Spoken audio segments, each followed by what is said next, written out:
computer. A statement is a sentence in which you say something to the computer. Go to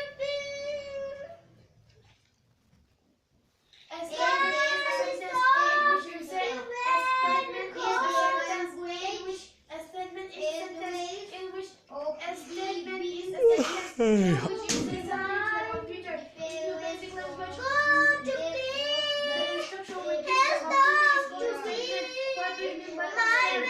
When the quantity is what it is required from it is called constant.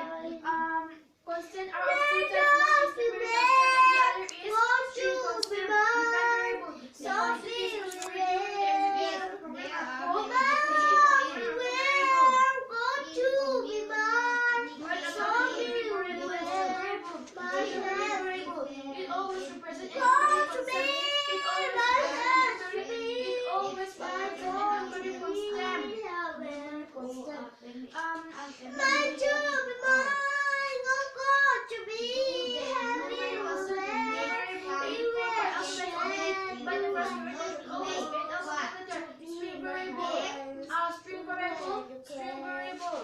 String variable represents a constant in alphanumeric or alphanumeric constant. String variable alphanumeric constant.